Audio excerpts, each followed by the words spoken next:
Hey, welcome to the 24/7 Marriage Podcast. Field Guide for Marriage. I want to say A, but it's just a field guide for marriage. That's what we do. It's what we are. It's who we are. Wow. Sound like a And car here we are salesman. in December. Like here comes Christmas. Oh, I feel like this year went It by was really 2 minutes fast. ago. We say that every single year, but it does. It seemed like 2 minutes ago it was January, and we're already. It was yeah. I'm praying because last Christmas I spent it. I missed Oh, Christmas. Pookie, you were so sick. I literally got. I don't mean I've been sick like that in a very, very, very long time. We Like, made you lay on I the mean, corner of the couch, no, I was sick and you that I weren't allowed literally to. missed Christmas morning. Yeah, you didn't I had to be come. really sick to not show up for our grandson's first Christmas, even Yeah, though he had no he idea didn't what was know. going on. But yeah, I missed it. Yeah. Not this year. Not again. Never. Not today, Satan. Not today, Satan. It's not happening. So, How are you doing, it's been fun. Pookie? If you're watching this, we again want to give a shout out to Officer Tatum, Brandon Tatum, and to the team here, to Jim Ryan, Yes. and we're sitting in one of their studio spaces, and so it's an honor to be able to utilize the space. And And if you know so who Officer Tatum is, come January, he'll be sitting with you in one of these chairs. yeah, so make Gonna sure get that to you interview are him. connecting, and you guys like and follow him and the work that he does as well. Yeah. Um, How are you doing, Pookie? I am How fantastic. we're navigating a lot in this season, just a lot, and Yeah, we're gonna talk about that at a later podcast. But you if always say that. Nate, does he always do this? Shannon, we're going to talk about that at a later podcast. Well, Will that because podcast ever happen? well, because here's the thing: if you had the notes that you were sent, Okay, I have the then notes. I guess I could look at them on my phone. you would be able my to iPad- know where we're going. My dog ate my and- homework. Yeah, did he ate your whole iPad? Is what he did.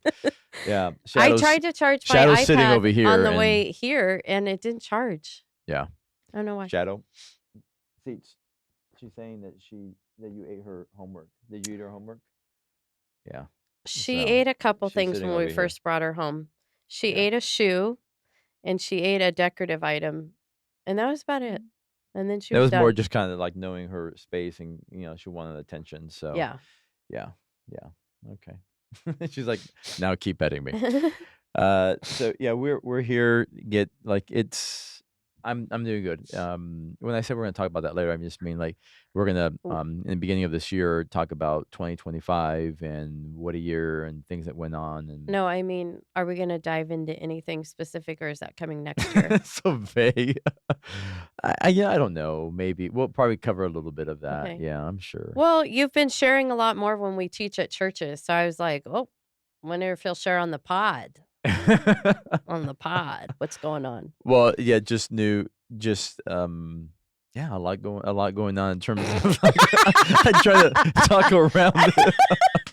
I can't. Let me dance around this issue. I know why you're dancing. You don't have to tell me twice.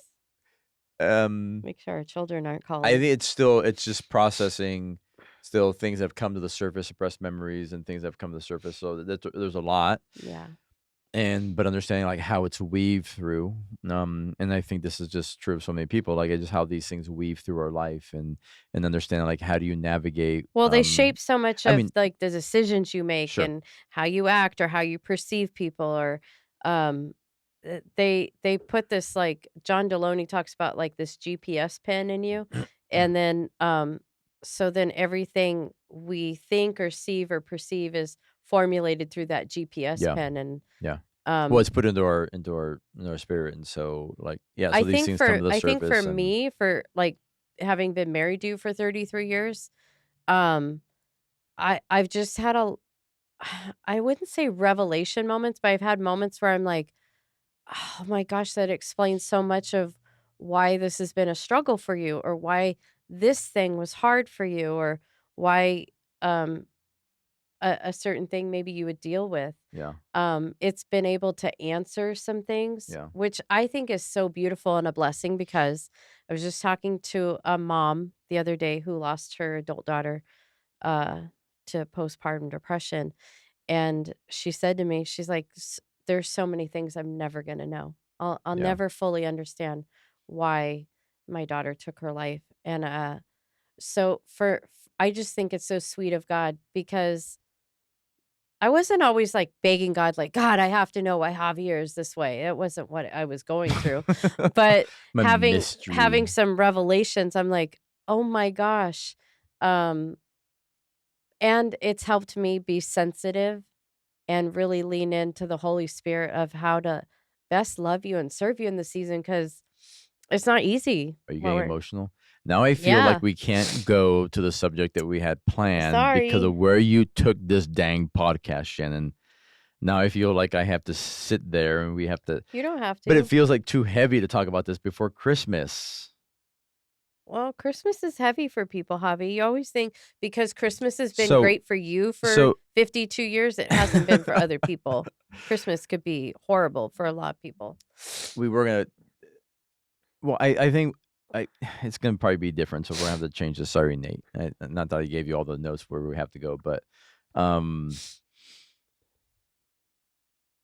I I think it can kind of tie in. I did want to talk about, like, especially as coming to the holidays, right? There's all this, right? You're with family, you're with loved ones, you're coming into areas that can be difficult and can be a struggle. Ugh, yeah. You're going to be with people who tend to surface things for you. Or rub you the wrong way, Yeah, have different and then opinions hopefully and some of you have boundaries around family and relationships and that are healthy and that are good, and some of you don't have that. But then some of the things that you have to recognize, I think, when you go into the holidays, like we just already had Thanksgiving, but as you go into Christmas and New Year's, and there's just more time spent with family during this moment.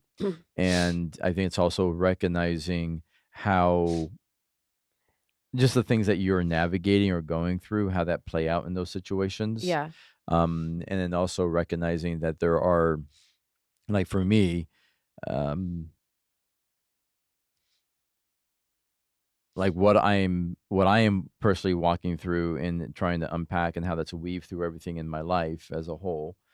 Um, I think then you're around family and you're like, I'm not any different, but I think for some people it brings things to the surface, is what I'm Yeah. saying. Yeah. And then it's recognizing that as you're navigating stuff in the holidays with with the people around you within your marriage, is to recognize, I think you have to pause and step back, like, what's actually going on in people's lives and what's actually happening, so that you can have a lot of grace and understanding Yeah. when you're gathering with people, to truly, maybe this is a holiday season where you get to sit with people and hear and listen. And, well, Aunt this is always this way, and she's over that, and he's always this way, and I don't want to go there because of this. But what if you pause and you recognize what's actually taking place with people and what's actually happening with them, and you get to, through where you might be at, Yeah. understand how to love people in the I don't middle of know where they're I at. don't know if I've ever shared this with you, but there was a long, long time where I hated Christmas and Thanksgiving with my side of the family, because I felt that they kept me as that broken 15-year-old girl who got Yeah, pregnant, and they never saw past it. yeah, Might have been my own perceptions, could have been what they were portraying on me, but, it was like, "Excuse me, like, I'm a married woman now, I have a good marriage, I have 2 small kids, yeah, like, I've actually accomplished some things yeah, with my life," and sometimes I just felt, like, never seen, like, family can kind of feel like a time warp, like, you go there and you're like, you're still the 15-year-old screw up, and it's like, yeah, you might still be living there, but I'm not. I've moved on.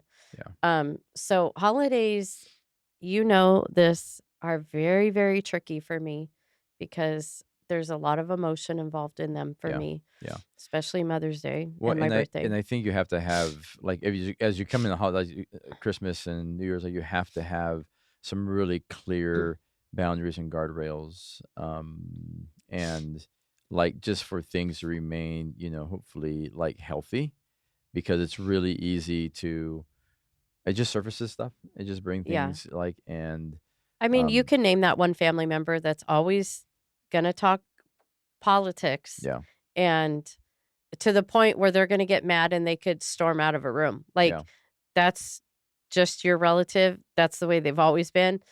Um, but we can also make a choice, like, how we engage with them. Yeah. And what are you gonna let, um, offend you, and what are you gonna just let roll right off your back? Yeah. Because at the end of the day, is that what's most important, Yeah. you know? Yeah. Yeah. You got me a little stumped because I'm like, I don't know where to go anymore because I had an idea and the plan of where I was going, and then you like shifted things. Well, So let's go I'm the like, other direction. what other direction? So I think there's the tie-in. Not that I'm trying to tie it in, like, so talking a little bit about like just in this moment in this season, like where I find myself, we find ourselves, but it also recognizing that, um, uh, like we it's a complete hard left. So we'll just go. Um, like Nate says go. the place that we're at, like I recently I kind of talked about this at a Workshop at a in workshop, Washington. and so I'll unpack it this way: is it's very easy for us to um set up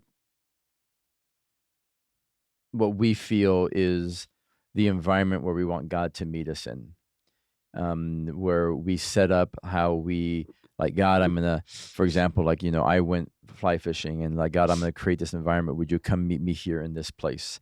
And I'm gonna be in the river, God, and we're gonna commune and we're gonna talk, and I want to hear from you. And I'm navigating this struggle and difficulty in my life right now. For me, it was personal. Like this all just came to the surface, these suppressed memories from childhood. And so now I'm here, God, I want you to speak to me. I want you to like walk alongside me. And so I create the environment where I want God to meet me. And I'm like, God, would you cooperate and meet me here, cooperate with my plans, cooperate with what I've set up? And it's pretty good. I mean, it's in the mountains, it's in the river. And it's like, Yeah. that's where God lives. And I'm there and God is quiet. And I'm there and I'm not Mm, catching fish. And I'm there and nothing is happening. mhm. And I'm like, okay, God, like, what are you doing? And so 2 days in, I'm like, okay, uncle, like I give in. And I was seeking, right? I want to hear from God. I want to hear answers. And Yeah. sitting in the hammock, feet swaying over the river, and I hear God say, like, son, you've been seeking answers, Yeah. and I've been seeking closeness with you. You've been asking for answers, and I've been asking you for closeness. And that hit me because we want to invite God into the things we want him to cooperate in for us. And even though you've created this, like you're saying, God, cooperate with this. And he's like, and we're seeking these answers, and he's seeking closeness. And that for me was this slap upside the face, is like, that's in this moment what you're asking, what you're seeking. And I think it wasn't just for me, but it was for people who are listening right now, and for you, like that we can seek all of these things in the middle where we're at, holiday season, like, but God is seeking closeness. And in the midst of that closeness then comes Answers? answers and Yeah. clarity. But like to Did seek you to feel like you were approaching God with, like, "Why'd this happen to me?" Like, "Give me" no, like, "Tell there was me." yeah, there was a lot of like just want to get clarity, want to get answers, and we all find ourselves in that place. Yeah. And so we invite God into what we've created for him to speak in that place. But like I you need to be able, and I needed to be able to like, no, I'm not needing to get clarity or an answer on that. I just need to draw closer to my heavenly Father. Mm, And in the midst of that, to be loved and to yeah. crawl up into your Father's lap and put your head against his chest, and to know that you're fully loved and that you're fully accepted, and like to seek him, period. Not because of what we need. And Yeah. so for me, like the rest of that trip went well. Like I just had a cadence of, oh, I'll get up and I'll fish in the morning, but then it's Yeah. like hang in a hammock and read a book and just draw closer to Yeah. God.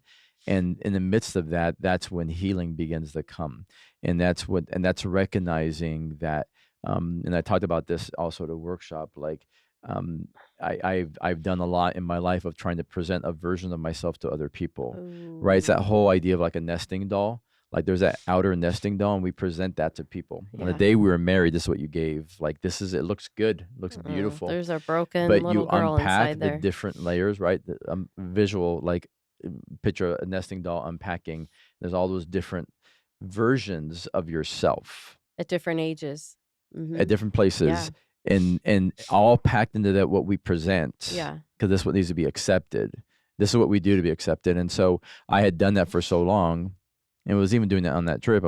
But I presented, this is what the version of myself, but inside was a 9-year-old boy who was hurting. Inside was a 9-year-old boy who had been broken. Yeah. Inside was a 9-year-old boy who had been molested. And that was very difficult. And so, like, God revealing that, but also recognizing that that's who the version of myself that I bring into my marriage at times. Oh. That's the version of myself that I bring in the conversation. That's the version of myself that is asking that question, hey, Nate, do you think I'm enough? Right? Another male to male. Do you think I'm good enough? Because this 9-year-old boy doesn't feel that. And so it brought all those things to the surface. And let's tie it back now to Christmas. No, I'm kidding. Well, can I ask you a really hard question? And that's why I went to you. Remember, after I got back, I'm like, I don't know how to invite you into that 9-year-old version of myself. And this is, I guess, what I want to say to tie it in. And again, we went a hard left here, is that when you're sitting with your spouse, like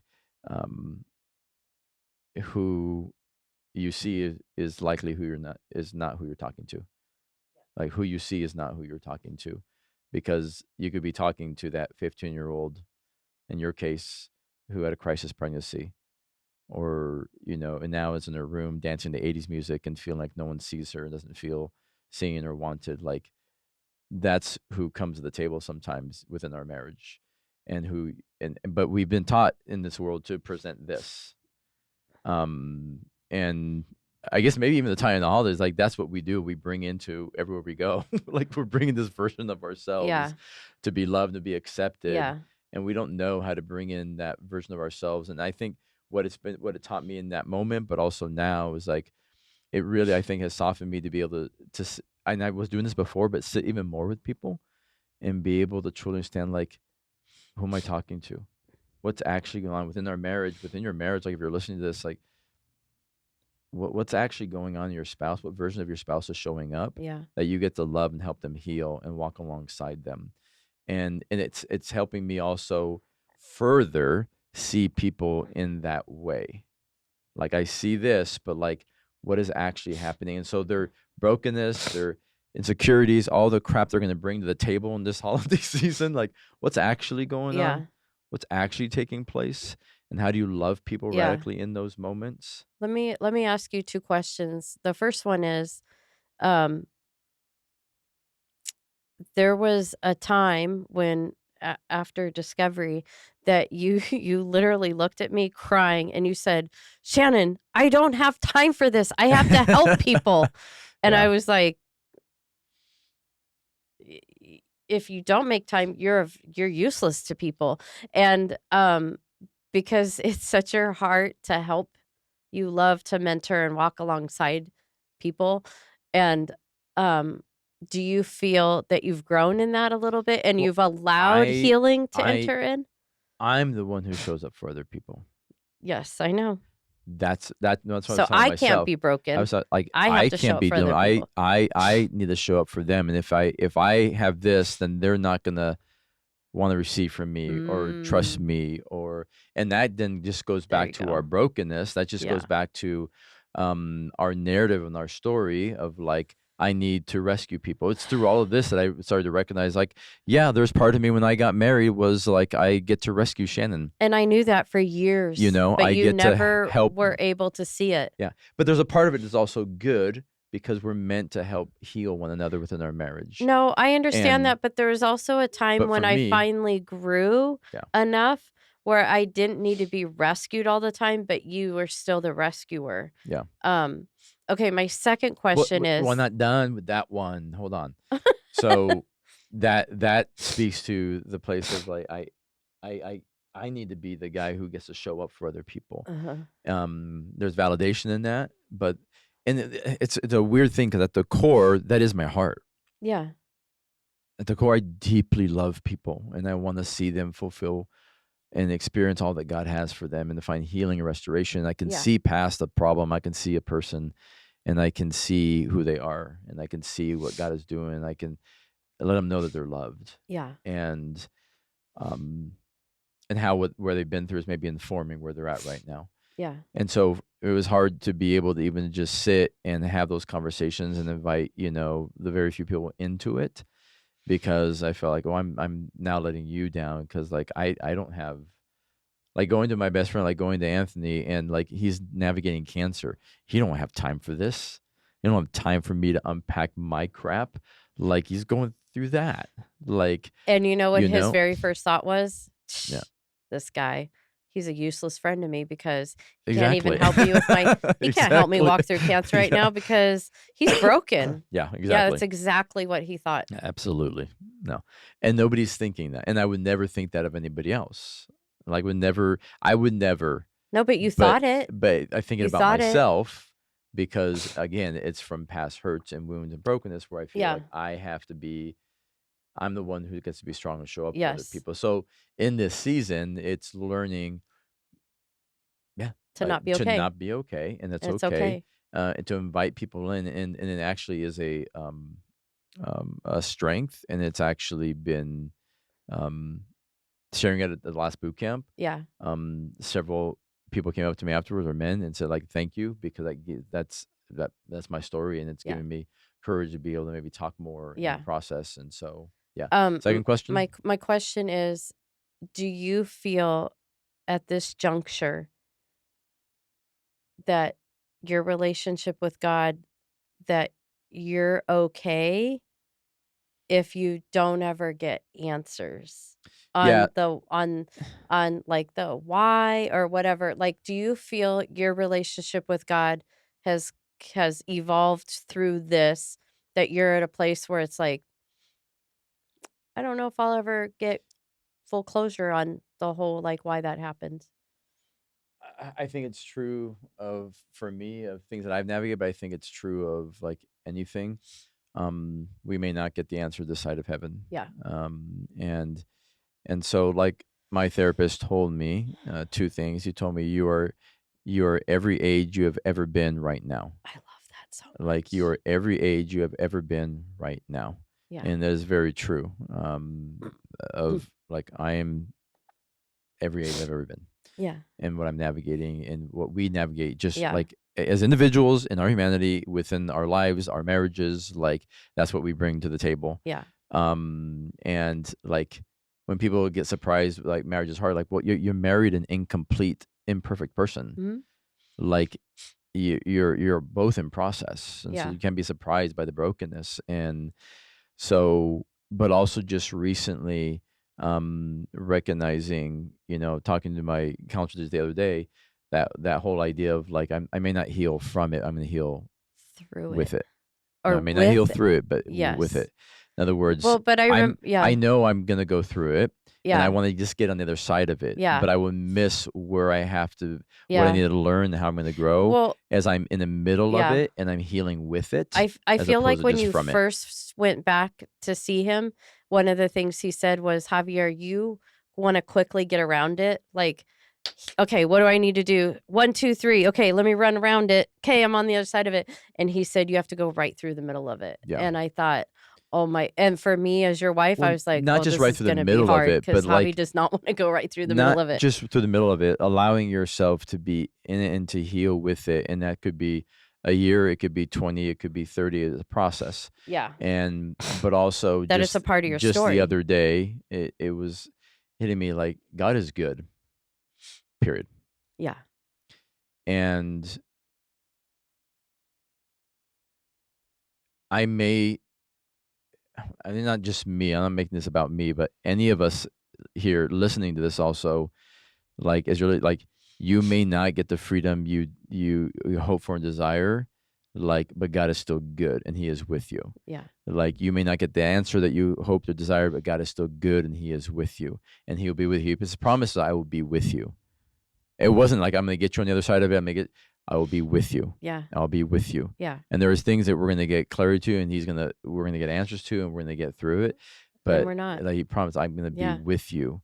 And he has been like, and so I think that's what's also I'm recognizing. And so I think you like for me it's that season recognizing like how this is informing things in my life, but also shifting and taking me even deeper to how I connect, respond, and with other people as well. Yeah. I mean, with inside each and every one of us there is brokenness. There's things that we've gone through, and some are aware of it, some are not aware of it, and they're still Yeah. struggling with it. Yeah. And but the beauty of it is to be able to see people in the light of like just that grace and that love and empathy, and to see them in their true humanity and be able to walk with people, and I think that's the biggest gift right now in this season, and because I want to understand it and I want to know how it influences every area of my life, but and I can rack my brain because part of it is like I still think I need to get through it so that I can be better for other people. And Mhm. that's the invitation. Maybe it's for some of you that are listening to this right now, watching this. That maybe the invitation is like, yeah, you're seeking to get through this. You're seeking for answers. You're seeking for clarity, and you may or may not get that. But what God is just desiring is just for closeness, and it's in the middle of that intimacy. It's in that middle of that closeness, and you sitting with Him is where you find true deep healing and restoration. And more so what you find is just your identity in Him, and to be known and to know that you are loved, that you are accepted in where you're at. And because a lot of it too is just like made me feel like I'm not, is this caused me to not show up well for my wife and my family, and like I'm that strong one. And so Yeah. how is this impacting Well, we're just imperfect people, and yeah. well, even things that weren't our fault, but that were done to us Yeah. from childhood, like, but we're imperfect people. So of course you're not gonna show up perfectly and hit it out of the park Yeah. every single day of Yeah. marriage. Like, Yeah. but that's the beauty Yeah. of what you talk about being a blueprint for your spouse's Yeah. healing, and that I feel like after that revelation, like I got a new blueprint. I Yeah. was like, Yeah. okay, so this is how I can show up for Yeah. you. This is how I can love you. And these are the differences, right? Within every relationship, and those who are listening, like within your marriage, these are the moments that in this previous podcast we've talked about when things hit, it's because of the strength of where you've been, you can navigate that. So like I'll wrap up with this, like when I came to you and I said, like, I don't know how to invite you into my 9-year-old self, What did like I say to you? you told me to get over it No, and I did not. That is not what forget I that said. 9-year-old Javier. You didn't say anything. You just listened, you heard, and said, I'm here, I'm with you, and I'm gonna walk with you. Did you forget the very important thing that I said to you? What's one other thing? I said, under no circumstances do I ever want you to feel Oh, required yeah, to have to tell me anything yeah, about what happened. I said, you can tell me or you cannot tell me. I'm not going anywhere. I'm going to be right here. yeah, But I don't want you to have pressure from me that yeah, I'm sitting around and that I need you to divulge yeah, whatever you know. I yeah, was like, that is not my yeah, role. And I never, and I wanted to make sure that you never felt that pressure from me. yeah, That was important yeah. to me. Because often in these moments, like whether it's this or anything else, like you can ask your spouse, like, what do you need? Like, I don't know. And we can feel like, "Oh, but I need to do something. I need to help. I need to show up. And Yeah. but the greatest thing you do is just sitting with somebody. The greatest Yeah. thing you do is that they know that they have say permission, that they have Yeah. the place to be able to not be okay and the place to be loved, But we've had and to moments not. where we've dropped everything and you've just sat on the floor and cried. And I just sit right next to you. I did And not do that, Shannon. you No, you did. no, I did. I'm Yeah. the crier for And sure. so I needed you to know that at any moment when that happens, I will drop everything that I'm doing Yeah, to show up for you. yeah, Because you don't know what to do. I When you went through depression, I did not know what depression was. I never lived with anybody with depression. I had no formal training on it, yeah, and I used to think you were just sad. So I was yeah, like, I need to clean this house. I need to make yeah, Javi his favorite dinner. I need to yeah, bake his favorite cake for him. Yeah. And I just tried to bake your way out of depression. Yeah, It didn't didn't work. work, Didn't work. Nate. work. It didn't work. So we just we're gonna end this. We just high leveled that. You brought me. I wasn't expecting to go there, so we skipped over exactly what we were gonna talk about. But Javi, that's okay. Stop Hey, apologizing for Merry it. Christmas. There's my gift to you. Merry stinking Christmas. No, Merry Christmas. We take a break here during Christmas. We'll be back here in early January with some new podcast, and enjoy your Christmas. Disconnect from your phones. Disconnect from all the things that distract you. Make it a goal. Be present. Make it a goal on Christmas Eve and Christmas Day that when you look at your phone at night, your battery is fully charged because you haven't been on it. Yeah. Get a digital camera, take pictures of all the kids and the grandkids, but stay off your phone. Yeah. It is not more important than the people that are present, be in available. your living room. I promise you, it's not. Yeah. Be present, be available. Everybody who matters is going to be right there in front of you. So, appreciate you all. Have a Merry Christmas. Merry Christmas. We love each and every one of you. Thank you. You are a gift to us, truly. Thanks for leaning in, for listening. And remember, always in marriage, you don't have to. You get to. You get to. Hey, and Happy New Year.